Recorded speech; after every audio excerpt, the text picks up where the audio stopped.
এদিন মেদিনীপুর কলেজ এবং কোডিয়েট স্কুলের মাঠে 212টি সরকারি প্রকল্পের শিলান্যাস করলেন রাজ্যের মুখ্যমন্ত্রী মমতা বন্দ্যোপাধ্যায়। পাশাপাশি এদিন তিনি বহু মানুষের হাতে সরকারি সুবিধা তুলেও দেন। পাশাপাশি তিনি এদিন তার বক্তব্যে সকলকে ধন্যবাদও জানিয়ে বলেন এবং অন্যদিকে প্রেস মিডিয়াকেও তিনি আশ্বস্ত করে বলেন, আপনারা নিশ্চিন্তে কাজ করুন, আপনাদের সঙ্গে আমি আছি। জোয়ার, যিনি জাতি, ধর্ম, বর্ণ নির্বিশেষে সমাজের সর্বস্তরের মানুষকে আবদ্ধ করেছেন সম্প্রীতির বাঁধনে, ভরিয়ে দান করছেন।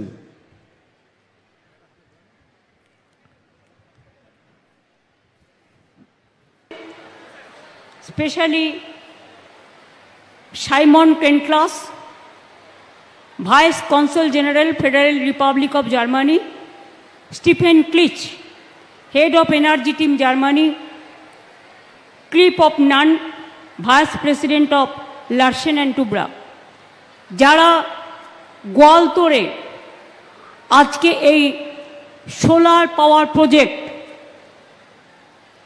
প্রায় 1000 একর জমিতে 950 একর, তারা 112 মেগাওয়াটের সোলার পাওয়ার উদ্বোধন করছেন আজকে। এটা রেডি হয়ে গেছে।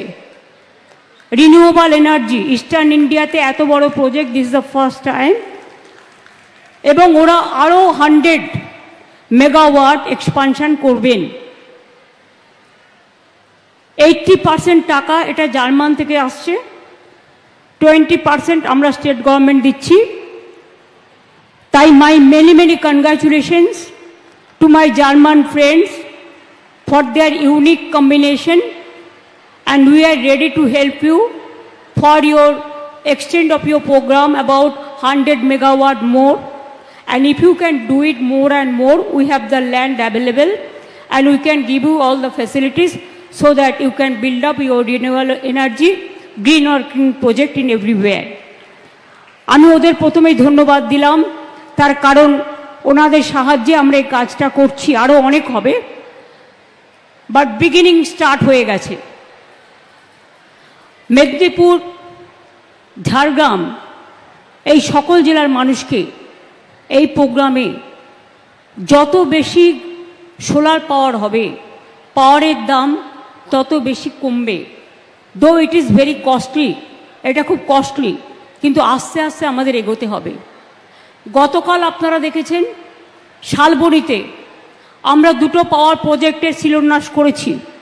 আগে সিমেন্ট হাব হয়েছে এবং গতকাল 800 মেগাওয়াট করে 1600 মেগাওয়াট আমরা অলরেডি কালকে শালবনীতে জিন্দালদের ফ্যাক্টরি উদ্বোধন করেছি। সেখানেও প্রায় 15,000 লোকের ডাইরেক্ট ইনডাইরেক্ট এমপ্লয়মেন্ট হবে। গোয়ালতোড়েও হবে, হচ্ছে, অনেক লোক কাজ করছে। এবং তাছাড়াও 2000 একর মানে অনেকটা জমি নিয়ে একটা ইন্ডাস্ট্রিয়াল পার্ক কালকে শালবনীতে জিন্দালদের ওখানে উদ্বোধন করেছে। ওরা এটাকে বিল্ড আপ করবে যাতে ইন্টারন্যাশনাল, ন্যাশনাল এবং স্টেটের যারা ইন্টারেস্টেড তারা ওই পার্কে জায়গা নিয়ে বিজনেস করতে পারে এবং সেখানে আমাদের স্থানীয় ছেলেমেয়েরা, জেলার ছেলেমেয়েরা চাকরির অনেক সুযোগ পাবে। আপনাদের আমি বলি, আজকে আপনারা দেখলেন অনেক প্রোগ্রাম উদ্বোধন হলো। যদিও আমার সাথে অনেকে আছেন, আমি সংক্ষেপে তাদের নামগুলো বলবো। বিদ্যুৎ মন্ত্রী অরূপ আমার সাথে আছেন, জুন আপনাদের সংসদ আছেন, মিতালি আছেন আমাদের তপশিলি জাতি লোকসভা কেন্দ্র আরামবাগ থেকে, শিউলি সাহা, প্রতিভারানী মাইতি, অজিত মাইতি, দীনেন রায়, বিক্রমচন্দ্র প্রধান, পরেশ মুর্মু, সূর্য অট্ট, হুমায়ুন কবির, মমতা ভূঁইয়া, অরূপ ধারা, সুজয় হাজরা, উত্তরা সিং থেকে শুরু করে সকলেই আছেন। এখানকার মিউনিসিপ্যালিটির চেয়ারম্যান মেদিনীপুরের সোমেন খান, আশিস উদয়, আমাদের লোধা সবর উন্নয়ন পর্ষদের চেয়ারম্যান বলয় চন্দ্র নায়ক,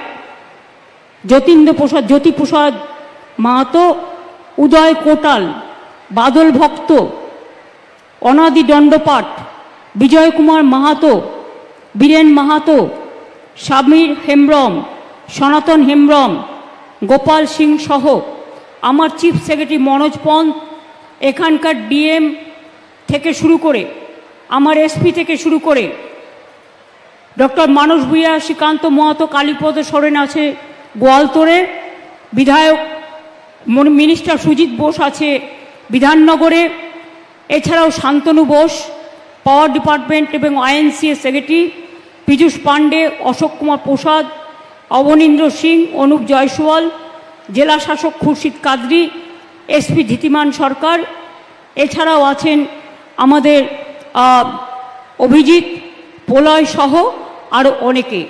আপনাদের আমি অনেক অনেক ধন্যবাদ জানাচ্ছি।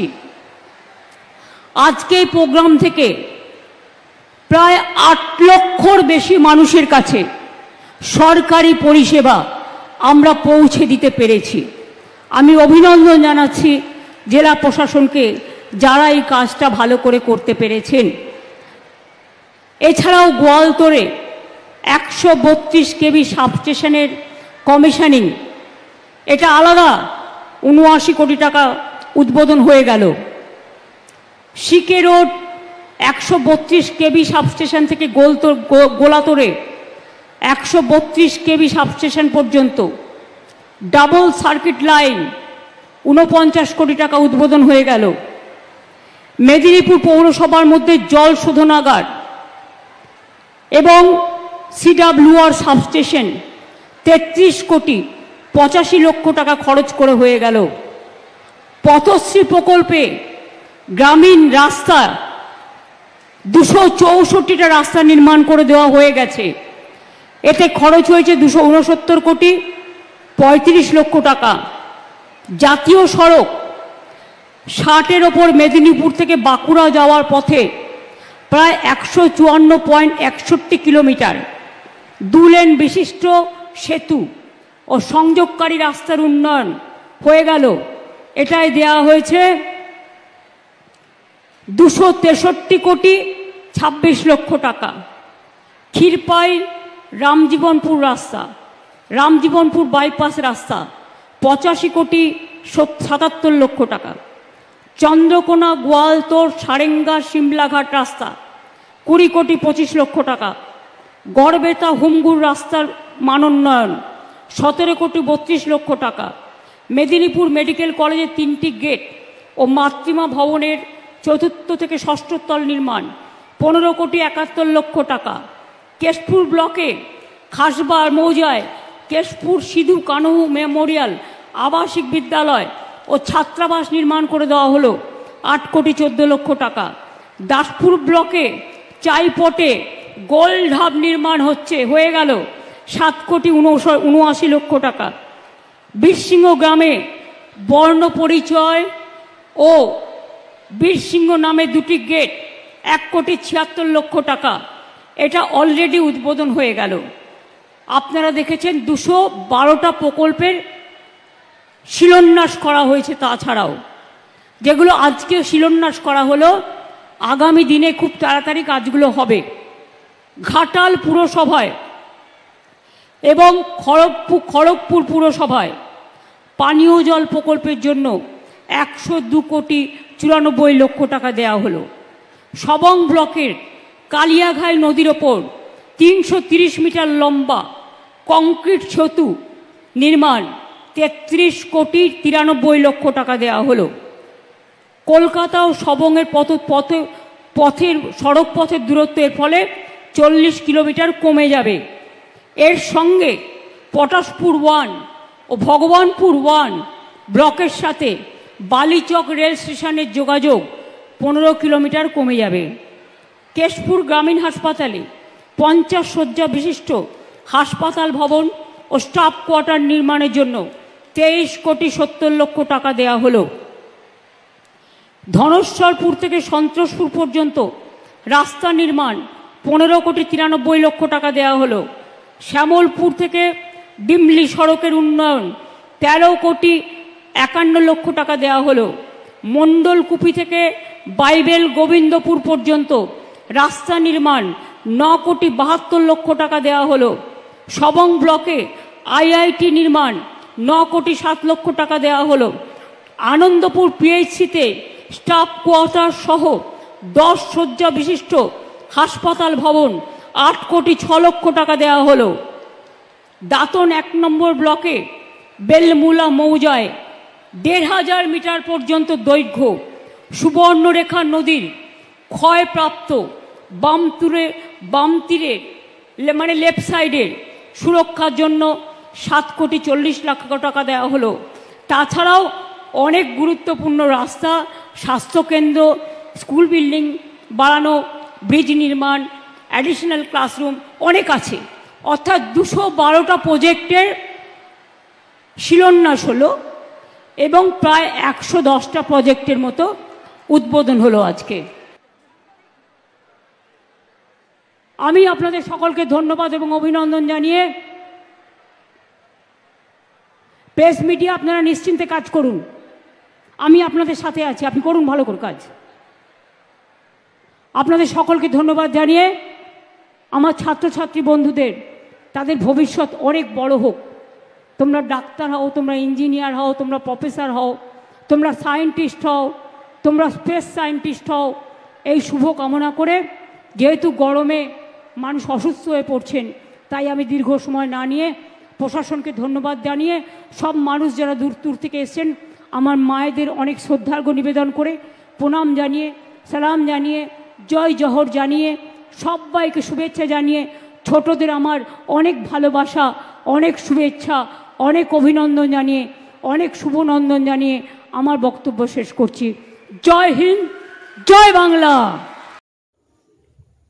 মুর্শিদাবাদের ঘটনা, হিন্দুদের উপর আক্রমণ, চাকরি বাতিল সহ মুখ্যমন্ত্রীর পদত্যাগ দাবি করে এদিন হুগলি বিজেপির সাংগঠনিক জেলা অফিস 3 নম্বর গেট থেকে মিছিল করে ঘড়ির মোড় পর্যন্ত যান বিজেপির নেতারা। এদিন বিজেপির এই মিছিলে নেতৃত্ব দেন বিজেপির রাজ্য সভাপতি তথা কেন্দ্রীয় মন্ত্রী সুকান্ত মজুমদার। এছাড়াও উপস্থিত ছিলেন রাজ্য বিজেপির সম্পাদক দীপাঞ্জন গুহ, রাজ্য নেতা স্বপন পাল, হুগলি জেলার বর্তমান সভাপতি গৌতম চট্টোপাধ্যায়, প্রাক্তন 2 সভাপতি সুবীর নাগ, তুষার মজুমদার সহ একাধিক বিজেপির নেতানেত্রীরা। এদিন বহুদিন পরে বিজেপির মিছিলে দেখা যায় বিজেপি নেত্রী রাজকুমারী কেশরীকেও। এদিন বিজেপির কর্মীরা মিছিল করে তারা প্রথমে বাসস্ট্যান্ডের কাছে এবং পরে ঘড়ির মোড়ের কাছে 2টি ব্যারিকেড ভাঙলেও ঘড়ির মোড়ের মেন ব্যারিকেড তারা ভাঙতে পারেনি। অবশেষে বিজেপি কর্মীরা ঘড়ির মোড়েই পথসভা অনুষ্ঠিত করে এবং সেখানে দাঁড়িয়ে সুকান্ত মজুমদার পথসভা থেকে বলেন, ডিএমের কাছে ডেপুটেশন দেওয়ার থেকে পুকুরে ডুব দিয়ে মরাও ভালো। পাশাপাশি তিনি বলেন, সিপিএমকে আক্রমণ করে এদিন তিনি বলেন, লড়াইটা সেদিনও ভাতের ছিল না, জাতের ছিল, আজকেও লড়াইটা জাতের, কারণ জাত থাকলে তবেই ভাত থাকবে। পাশাপাশি তিনি এদিন তৃণমূলকেও আক্রমণ করতে ছাড়েননি। কি বলছেন সুকান্ত মজুমদার আমরা শুনবো। তার আগে দেখে নেব এদিন বিজেপির মিছিল ঘড়ির মোড়ে পৌঁছয়ে ব্যারিকেড ভাঙার সময় পুলিশের সাথে ধস্তাধস্তি হওয়ার সময় ব্যারিকেড ভেঙে পড়ে গিয়ে আহত হন এক মহিলা পুলিশ কর্মী। জেপি নাড্ডা জিন্দাবাদ, অমিত শাহ জিন্দাবাদ। এবার ভালো লোকেদের নাম হয়ে গেল, 2-4টা দুষ্টু লোকের নামও তো নিতে হবে। হ্যাঁ, আমি বলবো চোর চোর চাকরি চোর, আপনারা কি বলবেন? মমতা চোর চোর চাকরি চোর, চোর চোর চাকরি চোর, চোর চোর চাকরি চোর। ডিএম সাহেব শুনতে পাচ্ছেন? আপনি যাকে ম্যাডাম বলেন, দেখলে পরে তারাক করে চেয়ার থেকে উঠে দাঁড়ান। তার সম্বন্ধে আজকে শিক্ষকরা, পশ্চিমবঙ্গের সম্মানীয় শিক্ষকরা, তারা গোটা রাত অবস্থান করতে করতে বলছে চোর চোর চাকরি চোর, মমতা চাকরি চোর। এতদিন বলেননি তারা, আমরা বলেছিলাম যে এই ব্যাটারাই চোর, আপনারা খেয়াল রাখুন। কিন্তু তারা ভেবেছিল যে ললিপপটা তাদের সামনে ঝোলানো হচ্ছে, যোগ্য অযোগ্য যোগ্য অযোগ্য। আসল জিনিসটা বুঝে নিন, যোগ্য অযোগ্য কতজন আছে বিজেপি জানে না, আমি জানি না, কিন্তু আমরা হলফ করে বলতে পারি পশ্চিমবঙ্গের সিংহাসনে যে মুখ্যমন্ত্রী বসে আছেন তিনি অযোগ্য, তাকে কান ধরে নামালে পরে সব সমস্যা।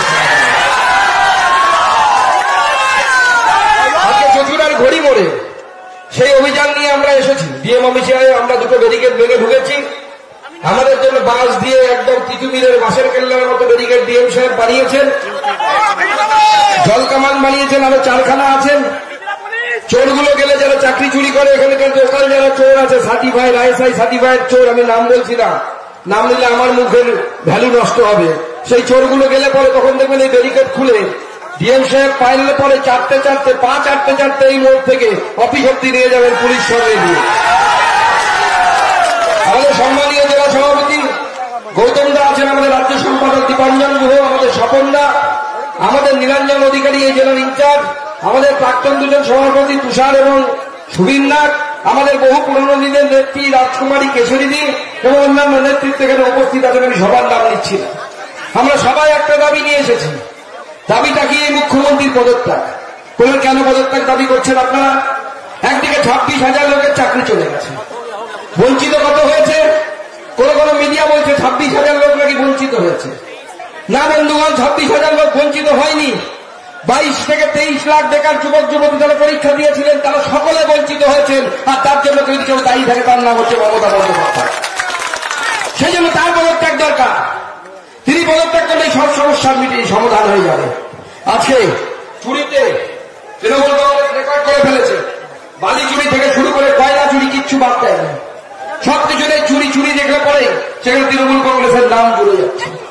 উল্টো দিকে আমরা কি দেখতে পাচ্ছি?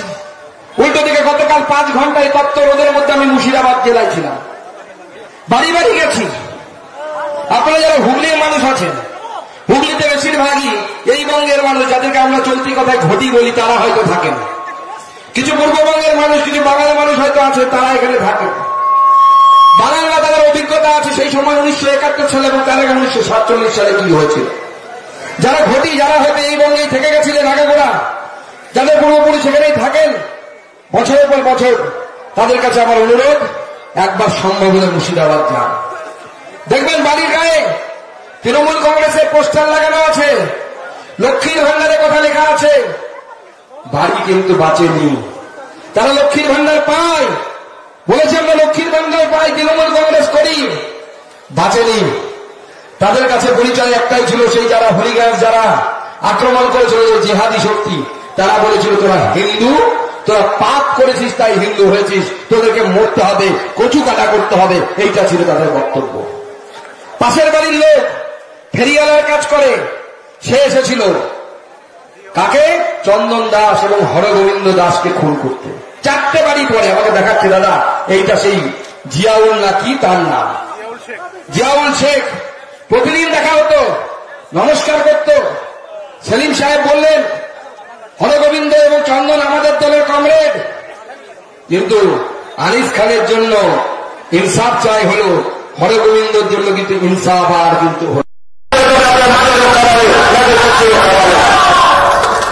আগে নতুন ছকের মধ্যে আমার দাঁড়ান।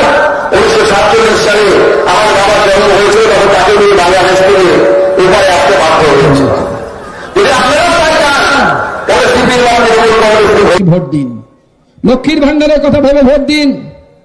আর আমাদের গৌতম দা একটা গল্প শোনালেন, ডাকাতের গল্প। আমিও তাহলে একটা গল্প শোনাই। সবাই জানি রামায়ণের গল্প, সবাই জানি, আরেকবার মনে করাই সবাইকে। রামায়ণে মা সীতা বসে আছে তার কুটিরের সামনে, হঠাৎ দেখতে পেলেন একটা সোনার হরিণ ঘুরছে। মা সীতা বললেন রামকে, ভগবান রামচন্দ্র, যান আমার জন্য এই সোনার হরিণটা ধরে আনুন। আমরা সবাই জানি ভগবান রামচন্দ্র তীর ধনুক নিয়ে গেলেন, কিছু দূর ধাওয়া করার পর সোনার হরিণকে তীর মারলেন। সোনার হরিণ মরে যাওয়ার সময় রাক্ষস ছিল, মারিচ ছিল, ছদ্মবেশী রাক্ষস, মায়াবী রাক্ষস, চিৎকার করলেন রাম, সীতা সীতা সীতা বলে চিৎকার করলেন রামের গলায়। মা সীতা ভাবলেন যে রামচন্দ্রের নিশ্চয়ই কোনো বিপদ ঘটেছে। ভাই লক্ষণকে পাঠালেন। লক্ষণ রেখা কেটে গেলেন, বললেন ওপারে যাবেন না, ওপারে গেলেই আপনার হরণ হয়ে যাবে, ক্ষতি হবে। মা সীতা ভুল করলেন, কাকে দেখে? একজন সন্ন্যাসী বেশে একজন এলো, গেরুয়া পোশাক, মাথায় বড় ঝুটি ঝটা, তাকে দেখে সন্ন্যাসী ভেবে দাগের ওই পার গেলেন। সেই দিনকার গল্প আজও কি মিল দেখুন। মারি সোনার হরিণ, ওই যে লক্ষ্মীর ভান্ডার দেখা যাচ্ছে, আমাদের মহিলারা ভাবছে লক্ষ্মীর ভান্ডার, লক্ষ্মীর ভান্ডার, হরিণের পিছনে দৌড়াও। আর মমতা ব্যানার্জি মন্দির ভেঙে, কয়েকশো মন্দির ভেঙে, তার ভাইরা দুধেল গায়েরা মন্দির ভেঙে উনি কাফিতে গিয়ে মন্দির উদ্বোধন করছে। রাবণ যেরকম গেরুয়া বসন পরে এসেছিল সাধু সেজে, সেরকম মমতা বন্দ্যোপাধ্যায় এখন হিন্দু সেজে হিন্দু ভোট চুরি করার জন্য চেষ্টা করছেন। এটা হচ্ছে মমতা বন্দ্যোপাধ্যায় সেই ছদ্মবেশ। তাই আপনারা ঠিক করুন, লক্ষ্মীর ভান্ডারের মতো দেখতে মারিচের পেছনে দৌড়বেন, সোনার হরিণের পেছনে দৌড়বেন। যদি দৌড়ন তাহলে পরে সীতা হরণ অবশ্যই হবে। যদি দৌড়ন তাহলে এই জিহাদিদের দ্বারা আপনার বাড়ির ইজ্জত লুট হবেই। সুকান্ত মজুমদারও বাঁচাতে পারবে না, নরেন্দ্র মোদীও বাঁচাতে পারবে না। তাই লড়াইয়ের জন্য প্রস্তুত হন। পুলিশ বলছে, মুখ্যমন্ত্রী বলেছিলেন দুধের গায়ে যে গরুর দুধ খায় সে গরুর লাথি খাওয়া ভালো। দুধ তো অনেকদিন খেয়েছেন, আপনি খেয়েছেন, আপনার পরিবার খেয়েছে, আপনার এখানকার বিধায়করা খেয়েছে। 26-এ পশ্চিমবঙ্গের মানুষ লাথি মারবে, আর সেটা তৃণমূল কংগ্রেসকে লাথি মারবে, বুকের মধ্যে লাথি মারবে, লাথি মেরে সিংহাসন থেকে নামাবে। তাই ভাবুন, আপনার আমার ভবিষ্যতের কথা ভাবুন। এখন না পেরে আমাকে তৃণমূল কংগ্রেসের পাঁচু নেতারা ব্যক্তিগত আক্রমণ শুরু করেছে। আজকে দেখলাম, গতকাল আমি বলেছিলাম যে আমার স্ত্রীর মাইনে বন্ধ হয়েছে, সেই নিয়ে তৃণমূল কংগ্রেসের নেতারা বলছে সুকান্ত মজুমদারের স্ত্রীর অযোগ্যতে। আরে কাকা, বরাহ নন্দন, একটু পড়াশুনো কর। কেস চলছে হচ্ছে 2016 সালের এসএসসি নিয়ে। আমার স্ত্রী চাকরি পেয়েছিল 2008 সালে। নিজের পরিবারের প্রশংসা জনসমক্ষে করতে হয় না, তবুও বলতে বাধ্য হচ্ছি। আমার স্ত্রী 2008 সালে, তখন জোন অনুসারে এসএসসি হতো, উত্তরবঙ্গ জোনে বিএড এর জন্য 5 নাম্বার পাওয়া যেত সেই সময়। এখন কত পাওয়া যায় আমি জানি না, আমিও বিএড ছাড়া চান্স এখন মনে 10 করেছে। 5 নাম্বার পাইনি সে, 5 নাম্বার যুক্ত হয়নি 2008 সালে তার সাথে, কারণ তার বিএড ছিল না। তবুও গোটা উত্তরবঙ্গের মধ্যে 2nd র্যাঙ্ক করেছিলেন, 2য় র্যাঙ্ক করেছিলেন। সুকান্ত মজুমদার পয়সা কামানোর জন্য রাজনীতি করতে আসেনি। সুকান্ত মজুমদার আরামে ইউনিভার্সিটির এসি রুমে ল্যাবে বসে থাকতে পারতেন। মাইনে 1 লাখ টাকার বেশি ছিল, অ্যাসোসিয়েট প্রফেসর হয়ে গেলে আরো বাড়তো, 2 লাখ টাকার কাছাকাছি হয়ে যেত। সুকান্ত মজুমদার এসে ডক্টর শ্যামাপ্রসাদ মুখার্জির ব্রতকে পূরণ করতে, এই বাংলাকে রক্ষা করতে, এই বাংলার জন্য এসছে। তাই বাঘ ছোড়ার আগে, ঢেল ছোড়ার আগে সুকান্ত মজুমদার সম্বন্ধে খবর নিয়ে তারপরে ছুড়বেন। বাপের বেটা আছি, 5 বছর এমপি থেকেছি, কোন বেটার ক্ষমতা নেই আঙুল তুলে একটা কথা বলবে সুকান্ত মজুমদার কারো কাছ থেকে 5 টাকা নিয়েছে, কারো কাছ থেকে কোনো দুর্নীতি করেছে। প্রতিদিন হাজার হাজার মানুষ আছে। আমি যখন বালুরঘাটে বসি, দাদা একটা চাকরি করে দিন। আমরা তৃণমূল নেতাদের মতো বলতে পারতাম, হ্যাঁ দেখছি দিন, 10-15 লাখ টাকা দিন। আমরা নরেন্দ্র মোদীর সৈনিক, হাত জোড় করে মানুষকে বলি যে দেখুন, বিজেপির আমলে শুধু বিজেপি করলে চাকরি হবে না, তার সাথে মেধাটাও থাকতে হবে, পরীক্ষা দিয়ে চাকরি পেতে হবে, কারণ বিজেপি সেইভাবে পরীক্ষা পরিচালনা করবে। আর ওএমআর পাওয়া যাচ্ছে না। আমি রাজ্য সভাপতি হিসেবে এখন থেকে ঘোষণা করে দিচ্ছি, আগে যখন কার্বনলেস ওএমআর ছিল, প্রত্যেকজন পরীক্ষার্থী পরীক্ষা দিয়ে যখন এসএসসি নিয়ে বেরোতো, সঙ্গে সঙ্গে তারা ওএমআর এর শীট নিয়ে বেরোতেন। পশ্চিমবঙ্গের প্রত্যেকটি পরীক্ষায় ভারতীয় জনতা পার্টি ক্ষমতায় আসার পর সঙ্গে সঙ্গে ওএমআর শীট ছাত্রদেরকে দিয়ে দেওয়া হবে, এবং ওএমআর শীট অনলাইনে দিয়ে দেওয়া হবে, যাতে করে যোগ্যরা কেউ কোনো বঞ্চিত হতে না পারে। এটা বিজেপির নীতি। সেই বিজেপির নীতি বিজেপি চলছে। আমরা ডেপুটেশন দিতে এসেছিলাম, কাকে ডেপুটেশন দেবেন? এই চোর ডিএমকে। এদের কাছে ডেপুটেশন দেওয়ার থেকে আমাদের অন্য জায়গায় গিয়ে নদীতে ডুব দিয়ে মরা ভালো। এদের ডেপুটেশন দেওয়ার প্রয়োজন নেই। এই ডিএম অযোগ্য ডিএম, একে আমরা ডেপুটেশন দিতে বাজাবো না। এই ডিএমকে আমরা বহিষ্কার করছি, এই ডিএমকে আমরা বহিষ্কার করছি, এবং তার সামনে কোন রকম ডেপুটেশন দেবো। তাই বন্ধুগণ, এই লড়াই আগামী দিনেও চলবে। প্রত্যেকটি জেলায় জেলায় এরকম আমরা আন্দোলন করব। ব্যারিকেড উপরে ফেলেছি, আরো ব্যারিকেড উপরে ফেলবো। শুধু মানুষের কাছে আবেদন, নরেন্দ্র মোদীর উপর ভরসা রাখুন, নরেন্দ্র মোদীর উপরে ভরসা রাখুন, বিজেপির উপরে ভরসা রাখুন। বিজেপিকে সুযোগ দিয়ে দেখুন, বামপন্থীরা তৃণমূলের বি টিম, তারা শুধু হিন্দু ভোট কাটবে আর কোনো কাজে আসবে না। তাদের কাজ হচ্ছে হিন্দু ভোট কাটা, কালনিমির কাজ তাদের কাজ। তাদের কথায় ভরসা করবেন না। তারা একটার পর একটা চমক দিবে, কখনো বন্যা টুডু, কখনো অমুক, কিন্তু দেখবেন শেষ পর্যন্ত সব হোয়াটসঅ্যাপে চার্টের মতো, অথবা তিনি সিপিএম এর কোন নেতার সেই সেক্স পর্ন ভিডিওর মতো, যাতে দেখা যাচ্ছে সিপিএম এর নেতা উলঙ্গ হয়ে বসে আছে বিছানার মধ্যে। আমরা কাউকে ব্যক্তিগত আক্রমণ করতে পছন্দ করি না, কিন্তু বাধ্য হচ্ছি বলতে, এদেরকে যত এইভাবে বিশ্বাস করবেন তত বাদ থাকবে। এরা তৃণমূল কংগ্রেসের বি টিম, তৃণমূল কংগ্রেসে ক্ষমতায় রাখা এদের উদ্দেশ্য। তাই এদের সাথে তাল মেলাবেন না। সকলে মিলে নরেন্দ্র মোদীর পথে চলুন, নরেন্দ্র মোদীর উপর ভরসা করুন। এবং আপনাদের সকলের কাছে অনুরোধ, আপনারা এখান থেকে শান্তিপূর্ণভাবে পার্টি অফিসে ফিরে যাবেন। আমার সাথে একবার বলুন, ভারত মাতা কি।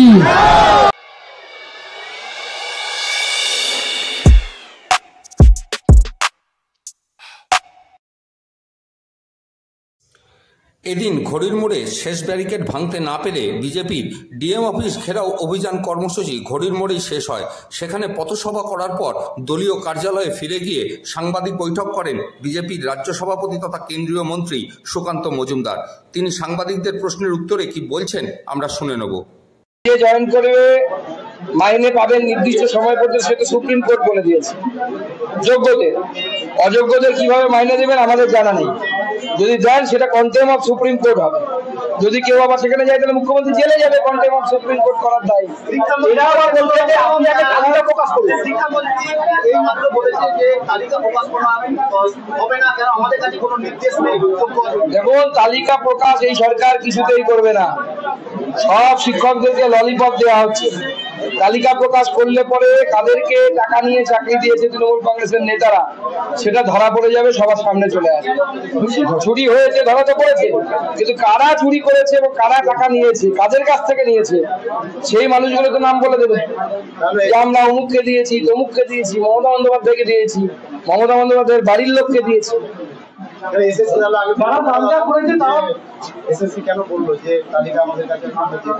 না, এসএসসি বোকা বানাচ্ছে বারবার শিক্ষকদেরকে বোকা বানানো হচ্ছে, ললিপপ দেওয়া হচ্ছে, এছাড়া কোনো কাজ এই সরকার করছে না।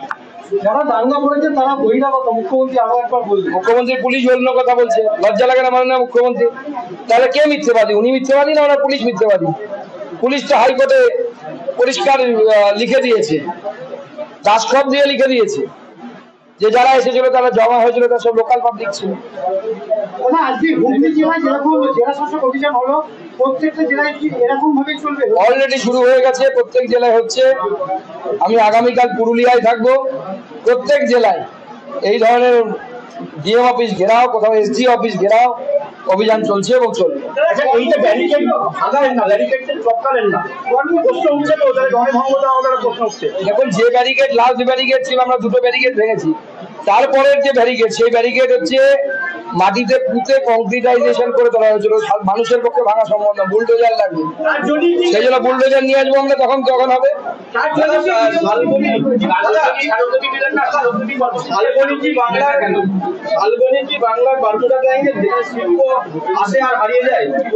দেখুন, এর আগে বহুবার ওখানে মাননীয় মুখ্যমন্ত্রী শিলান্যাস করেছেন, আবার শিলান্যাস করলেন।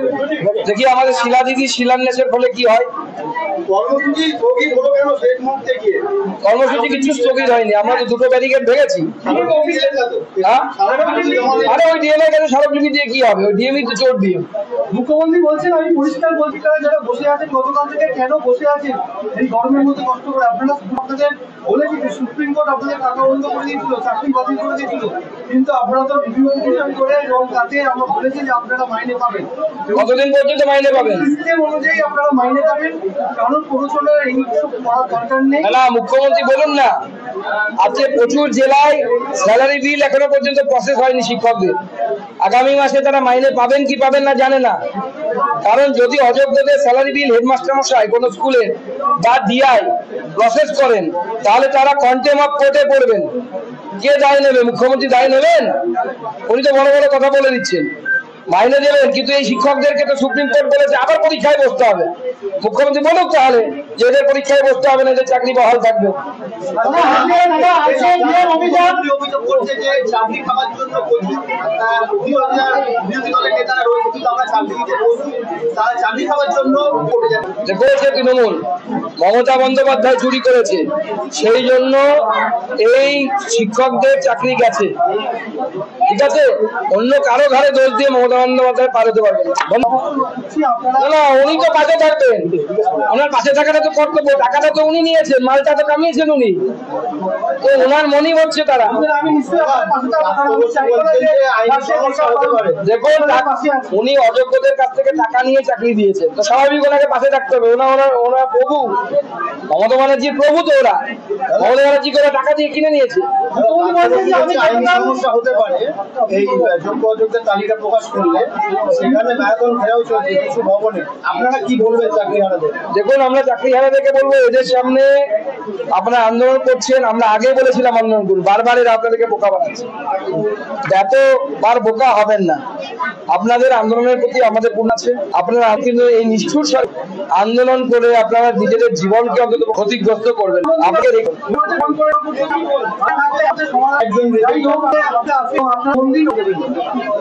মাননীয় মুখ্যমন্ত্রী বারবার বোকা বানিয়েছেন, আর একবার বোকা বানানোর চেষ্টা করছেন। যদি 1 মিনিটে যদি সমাধান করে দিতে পারেন, মুখ্যমন্ত্রী তো ওখানে যদি ফিজিক্যালি উপস্থিত থাকতেন তাহলে 1 মিনিটে করতেন।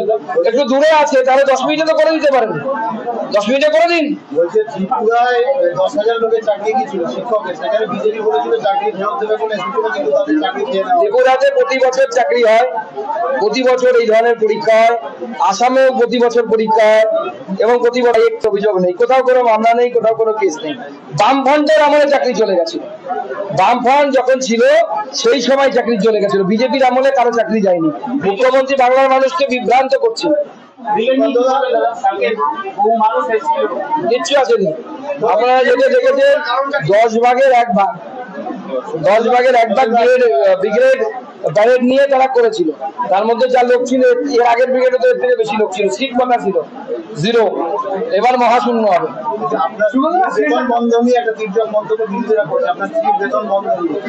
সিট বেতন তো রাজ্য সরকারের জন্য বন্ধ হয়েছে। আমার সিটের যোগ্য অযোগ্যের তালিকায় নেই। আমার স্ত্রী 2008 সালের এসএসসি। আমি ভাষাটা বললাম তো, শুধু যেমন তেমন নয়, র্যাঙ্ক করা। উত্তরবঙ্গ জেলে 2 নম্বরে নাম ছিল আমার স্ত্রী, উইদাউট বিএড নাম্বার। বিএড এর নাম্বার যোগ করলে 5, তাহলে 1 নম্বরে হতো। বিএড ছাড়া 2 নম্বরে ছিলেন। মিথ্যে কথা বলছে। ক্ষমতা দেখলে সুকান্ত মজুমদার এবং সুকান্ত মজুমদারের পরিবারের ব্যক্তিগত বিষয় নিয়ে তথ্য প্রমাণ সহ আছে। বাপের বেলা যদি হয়ে থাকে তথ্য প্রমাণ নিয়ে। আমি নিজে এসএসসি পরীক্ষা দিয়ে কোয়ালিফাই করেছিলাম, আমার থেকে আমার স্ত্রী ভালো র্যাঙ্ক করেছিল। আমি 2007, আমার স্ত্রী 2008। তৃণমূল কংগ্রেসে কেউ করে না ওরকম।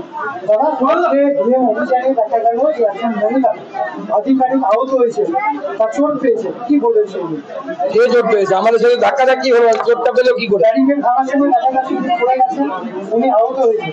মহিলাদেরকে কেন সামনে দিয়ে রেখেছে পুলিশ? আমরা তার দ্রুত সুস্থতা কামনা করছি।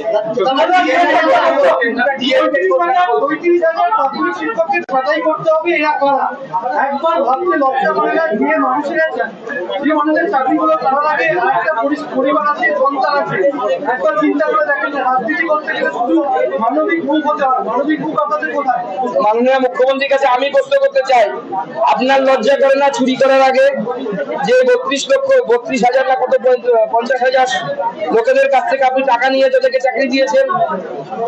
সবাই তো টাকার যোগ্য, অযোগ্য নয়। কিছু লোক যোগ্য আছে, কিছু লোক অযোগ্য আছে। তাদের কাছ থেকে টাকা নিয়েছেন, লজ্জা লাগে না আপনার টাকা নিতে? ভিখারি নাকি আপনি? সবার কাছে হাত পাতেন, কিন্তু প্রাইমারি স্কুলের শিক্ষকদের কাছে হাত পাতেন, উচ্চ মাধ্যমিক শিক্ষকদের কাছে হাত পাতেন, তো ভিখারিতে পরিণত হয়েছে না। সংখ্যালঘু বিষয়ক এবং মাদ্রাসা শিক্ষা বিষয়ক বিভাগের অধীনে এদিন পশ্চিমবঙ্গ হজ কমিটি ও হুগলি জেলা স্বাস্থ্য দপ্তরের যৌথ উদ্যোগে হুগলি জেলার 4টি মহকুমায় একদিনের টিকাকরণ কর্মসূচি পালন করা হলো। হজযাত্রী যারা যাবেন তাদের এদিন টিকা দেওয়া হয়। হুগলি জেলার 4টি মহকুমা মিলিয়ে প্রায় 242 জনকে এদিন টিকাকরণ করা হয়, যার মধ্যে চুঁচুড়ায় 80 জন, চন্দননগরে 60 জনকে টিকা দেওয়া হয়। এই 242 জন হজযাত্রীর মধ্যে 159 জন পুরুষ এবং 83 জন মহিলা রয়েছেন। পরে এ বিষয়ে যারা টিকা নিতে এসেছিলেন বা সরকারি দপ্তরের আধিকারিকরা কি বলছেন আমরা শুনে নেব। এই ভ্যাকসিন নিতে এসেছি, হজের জবা ভ্যাকসিন। এই তো প্রথমবার আমার বলতে আমাকে পোলিও ডোজ দেওয়া হয়েছে, একটা ভ্যাকসিন নিয়েছি আমি। আজ এখানে যারা হজযাত্রী, আগামী দিনে যারা হজে যাবেন, পূর্ণ হজযাত্রীদের ভ্যাকসিনেশন অর্থাৎ টিকাকরণের শিবির করা হচ্ছে। আমাদের হুগলি জেলাতে যতজন আছেন, তাছাড়াও ভিন জেলার কয়েকজন তাদের নামও আছে, তাদের এই শিবির এই জেলাতে কয়েকটা জায়গাতে ছড়িয়ে করা হচ্ছে। তার মধ্যে অন্যতম হচ্ছে চুঁচুড়া ডিস্ট্রিক্ট অফ মাইনরিটি অ্যাফেয়ার্স এর অফিস। সেখানে জেলা স্বাস্থ্য দপ্তর, হুগলির আমরা টিম, পোলবার থেকে আমরা যারা এসেছি, পোলবার আরএইচ থেকে, তারা মিলে এবং ডোমার অবশ্যই ডিস্ট্রিক্ট মাইনরিটি অ্যাফেয়ার্স এর সহায়তা একসঙ্গে আমরা ভ্যাকসিনেশন শিবিরটা করছি। আজকে আমাদের হুগলি জেলার 3টে ভেন্যুতে, আমাদের 4টে সাব ডিভিশন, 3টে ভেন্যু হচ্ছে সদর, চন্দ্রনগর সাব ডিভিশন নিয়ে আমাদের জেলা সংখ্যালঘু দপ্তর হুগলি, শ্রীরামপুর সাব ডিভিশনের জন্য ডানকুনি শান্তিমঞ্চ এবং আরামবাগ সাব ডিভিশনের জন্য আরামবাগ যে পিসিসিএন গভর্নমেন্ট মেডিকেল কলেজ আছে আপনার, সেখানে ভ্যাকসিনেশন ভেন্যুর আয়োজন করা হয়েছে। হুগলি চুঁচুড়া পৌরসভার ৮ নম্বর ওয়ার্ডে জিটি রোডের পাশে জায়গা রয়েছে আলপনা সাহা এবং ব্যবসায়ী অভিজিৎ বিশ্বাসের, এবং তার পাশেই জায়গা রয়েছে কালাচাঁদ পাল ওরফে কালুর। কিন্তু এদিন অভিজিৎবাবুর জমিতে জোর করে দোকানঘর বানানো হচ্ছে, এই অভিযোগ তুলে অভিজিৎবাবু সরব হলে সেই নিয়ে উত্তেজনা ছড়ায় কাপাসডাঙ্গা এলাকায়। অভিজিৎবাবুর দাবি, তাদের জমিতে জোর করে জবরদখল করে কালাচাঁদ তার দোকানঘর খুলছিল। তিনি বিষয়টি নিয়ে কালাচাঁদবাবুকে এর আগে বহুবার বলেছেন, কিন্তু এদিনও তিনি দোকানের নির্মাণ কার্য চালিয়ে যাওয়ায় তিনি বাধ্য হয়ে বিধায়ককে বিষয়টি জানান। বিধায়ক তড়িঘড়ি এলাকায় এসে চুঁচুড়া থানার পুলিশকে বিষয়টি জানালে ঘটনাস্থলে উপস্থিত হয় চুঁচুড়া থানার পুলিশ। কিন্তু সেই সময় কথা কাটাকাটির মধ্যে কালাচাঁদ পুলিশকে ধাক্কা দিয়ে সেখান থেকে পালিয়ে যায়। এরপরে পুলিশ কালাচাঁদের জামাইকে আটক করে। কি বলছেন এ বিষয়ে ব্যবসায়ী অভিজিৎ বিশ্বাস এবং ৮ নম্বর ওয়ার্ডের কাউন্সিলর নির্মল চক্রবর্তী আমরা শুনব। পাশাপাশি অভিযুক্ত কালাচাঁদ পাল কি বলছেন তাও আমরা শুনে নেব। আমার ওয়ার্ডে ওই যে এক ব্যক্তি আছে, নোটোরিয়াস ক্রিমিনাল কালাচাঁদ পাল ওরফে কালু পাল, বিগত বহুদিন যাবৎ একদম সিপিএমের আমল থেকে সে খানমাত লোককে ভয় দেখিয়ে জমি দখল, পুকুর দখল, জায়গা দখল এসব করে বেড়াতো। ঠিক আছে, আমাদের বর্তমান সরকারের আমলেও সেই চেষ্টা সে করছিল। সে যাদের সঙ্গে থাকতো তারা হয় জেলে, হয়তো এখান থেকে পালিয়ে গেছে। এই কালাচাঁদ পালের বিরুদ্ধে একাধিক মামলা ঝুলে রয়েছে। ঠিক আছে, 302 থেকে শুরু করে বিভিন্ন রকম মামলা। আমার আমাকে এরা জনগত এসে আমাকে মারছে, কারণ চোখ ভেঙে দিয়েছে, চশমা এরকম ভেঙে দিয়েছে, প্লাসই করেছে। কে মেরেছে? কে মেরেছে আমি দিনে এরা এসছে, কারা চিনি না আমি একটা লোক। তারা এরা কাউন্সিলর আছে এবং দাদা ছিল, দাদা দাঁড়িয়ে ছিল, দাদাকে জানি। হঠাৎ কেন মারলো আপনাকে? তুমি ভোট করো না, আপনাকে হঠাৎ কেন মারলো? কেউ হঠাৎ দিয়ে রক্ত কেন হঠাৎ জানি না। আমার দলিল রেজিস্ট্রি করা জমি। এদিন বিজেপির ডিএম অভিযানে ঢুকে পড়ল এক চোর। হালিশহর থেকে আসা এক বহিরাগত নিজেকে এদিন বিজেপি কর্মী বলে পরিচয় দিল। বিজেপি কর্মীদের দাবি, তিনি বিজেপি করেন না, তিনি তৃণমূল করেন এবং মারের চোটে সব স্বীকারও করেছেন। এদিন বিজেপি কর্মীর পকেট মারলেও তিনি সফল হতে পারেনি। বিজেপি কর্মীরা তাকে হাতে না হাতে ধরে ফেলে তার থেকে বিজেপি কর্মীর ওই মানিব্যাগটিও উদ্ধার করা হয়। পরে এ বিষয়ে যার পকেট মারা হয়েছিল তিনি কি বলছেন আমরা শুনব। অন্যদিকে এ বিষয়ে বিজেপির রাজ্য সম্পাদক দীপাঞ্জন গুহ কি বলছেন তাও আমরা শুনে নেব। সামনে বিষয় রাখবেন, তারপরে আমরা অভিযান করবো। কোনো অভিযান এখন হবে না। সমস্ত আমাদের বিজেপির অনুশাসিত কর্মীরা মঞ্চের দিকে চলে আসুন। ভারত মাতা কি। আজকে দিনের মধ্যে প্রতিবাদ বিক্ষোভের মধ্যে একজন পকেট মার ঢুকে পড়েছে এই পুলিশ প্রশাসন থানার সামনে। মেরে দিয়েছিল। আমার ছোট ভাই বিজেপি করি বললো এরম অভিযানে চোরকেও দেখা যাচ্ছে, এরম অভিযানে একটা চোরকেও দেখা যাচ্ছে সামিলতে। কি বলবেন এরকম পুলিশ প্রশাসন? আপনি পেয়েছেন, ফিরে পেয়েছেন?